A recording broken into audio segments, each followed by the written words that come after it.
Hello and welcome to the 2020 election between Donald Trump and Kamala Harris. Kamala Harris is a senator from the state of California, and she is one of the top Democrats to run in the 2020 election. She was recently actually voted as the number one Democrat, I think, by CNN 3 weeks ago, but I think Biden took the lead now for CNN. We're going to start out with these solid states. We're going to start with Donald Trump. Change that to safe and toss up.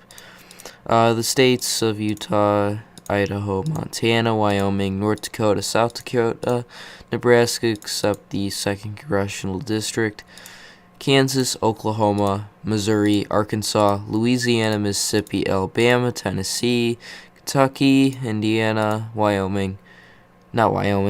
Virginia, South Carolina, and Alaska. The safe states for Kamala Harris, her home state of California, Washington, Hawaii, the District of Columbia, Maryland, Massachusetts, New York, Vermont, that 1st Congressional District, and where else? Illinois. Yeah, I thought I was missing something. We're going to switch to the safe, likely, and toss-up now. Donald Trump would easily hold on to Texas. I think this could get close with the Hispanic turnout by Kamala Harris, but I think Trump could at least win it by a little over 5%. But in the states of New Mexico and Colorado, I could see both in the likely column. New Mexico, I could actually see close to the safe column. Colorado moving from lean to likely in this election from the 2016 election. I could see also Oregon and Delaware, New Jersey. These are just slightly closer, but these are definitely going to go to the Democrats. Either way, unless I don't even think any Democrat could lose these. I think that no, I forgot the state of Virginia for her, and yeah, that is the safe and likely for Kamala Harris. And I could see Donald Trump actually staying slightly likely for the state of Ohio. I could see her narrowing it up with the Hispanic turnout and being able to get those more large city voters out. That was Hillary Clinton's big problem in the 2016 election, and losing the rural and urban voters. We're going to move into the lean states now. The state of Georgia, I could actually see possibly in the likely column, but this the state from Trump's approval, which is a -3 there currently, I'm pretty sure, by Morning Consultant, and the 2018 midterm elections, it showed more Democratic trends, and I think that it could get narrowed, but I think Trump could hold it by 3 to 4%. So now Trump 197, Kamala Harris 210. I could see Kamala Harris putting Nevada into the likely column. I forgot about that state. With the Hispanic turnout, I could definitely see her bringing out the voters there and slightly pushing it over into the likely column. But the state of Arizona, I could see it slightly going for Trump by around a 2 to 3%. There's just enough Republican voters there. Trump's actually in the positive there, I think by 2% in his approval rating, and it showed Democratic trends in the midterm elections. But the Democrats ran a very good, probably the best person they could run for senator there, and she did very well, beating Martha McSally. I'm talking about Krista Sinema, if you did not know. She did very well in the state of Arizona. I think I predicted her to edge it out, but she did a little bit more than edging it out. I think she won by 2.5%. She did very well there, and recently Martha McSally actually was nominated as the other senator for Arizona to take John McCain's seat. I could see Nebraska's 2nd Congressional District staying for the Republicans as well. Showed also Democratic trends in the midterm elections, but I could see it still hanging on to its Republican name tag. It's only gone to the Democrats in 2008 in the last 3 elections, and I think it could narrow out. Trump did pretty well there. He won it by, I think, 8%, 10%, and I could still seeing him winning this around a 3%, 4%. The state of Iowa, I could see this narrowing up because of the city voters. I could see her bringing out more of the voters than Clinton did, and I still see Trump holding on to a lot of those rural and urban counties. Even though his approval ratings are very low there currently, I think a negative 9% or negative 10%, but he had such a large base in the 2016 election. I could still see him hanging on because with disapproval, it doesn't mean you're not going to vote for them again. But I could see Trump edging it out 4%, a little under 5%, so 4 or 4.5%. I could see him winning. But in the state of Minnesota, I could see Kamala Harris actually putting that into the likely column, and this is now, no, I mean not likely, leaning column. I could see it close to the likely column, but I could still see it very close, edging out to the Democrats by around 4%. So now 226, 215, this is very close. I think this is actually going to end up being the closest election on my channel.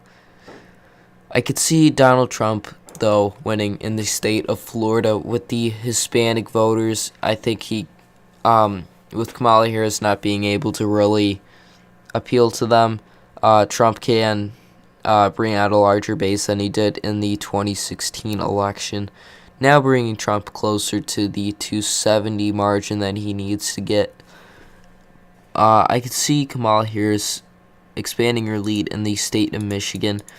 This state actually voted the most Democrat out of the Rust Belt in the midterm elections, in the House election, by 400,000 votes. I actually plan to make a video on that, I think today or tomorrow I might, on the margins of each House, the House votes in each state and what it would come out to in an election. So now, still pretty even. Trump with 2 more electoral votes than Kamala Harris. I could see Trump narrowing out in the state of North Carolina, even with the appeal to the African Americans. North Carolina only really goes in a wave election, and I could, like with Obama, he won it very narrowly in a year that the Democrats won in the state of Indiana almost the same amount as North Carolina. That's how lean conservative it is. I could see him edging it out there. And same with the 2nd Congressional District. I could see Trump holding on to it. He won it by 10%, and he's got a huge room if he lose, which I think he's going to lose voters there, but I think he could hold on to it pretty well. It was pretty even in the midterm elections, and usually when it goes back to a general election, the support goes back to the president, and it's usually not based on approval ratings. It's more based on what they have done totally and how you compare both candidates to each other. I think without the appeal to as much the white working class and low amounts of African Americans there in the northern region, I don't think she would be able to flip the 2nd congressional district, but I think she could hold on to the 1st congressional district with a lean margin, 4%. I think she could expand it from Hillary Clinton's by 2% at least. Now 260 to 44. I can see Kamala Harris picking up the state of Pennsylvania. Like I was saying, with probably the Philadelphia and Pittsburgh voters, I think she could really get them out with also the appeal to the African American base. Compared to Trump, I think she could edge it out very, very close, even a smaller margin than Trump won it in 2016. I think less than 40,000 votes. And same with Michigan. I could see around 10,000 votes compared to Trump's 12,000, 10,000 or less. So now we're 264 to 260. It comes down to the states of Wisconsin and New Hampshire. New Hampshire, I could see staying into the lean column for Kamala Harris. There is not too many minority voters there, but the white voters there are more moderate to liberal. So I think she could edge it out. Trump almost won the state, but with them not really approving of him, and even though that Governor Sununu was reelected, it was a little narrower than it was in his last election, and I think that shows a shift. Even though it's going to bounce back in the general, I don't think Trump will win the state of New Hampshire. It's now 268 to 260, coming down to the state of Wisconsin. This is actually very, very hard to choose who's going to win the state. Wisconsin has a decent amount of African American voters, but the state actually did vote a little bit more Republican in the House seats than total more Republican votes than Democrat votes in the House election. And keeping everything but their governor, this is very hard to say. Trump won it, I think, by 25,000 voters, and I think it will be even closer, but I think I could edge it out for Trump.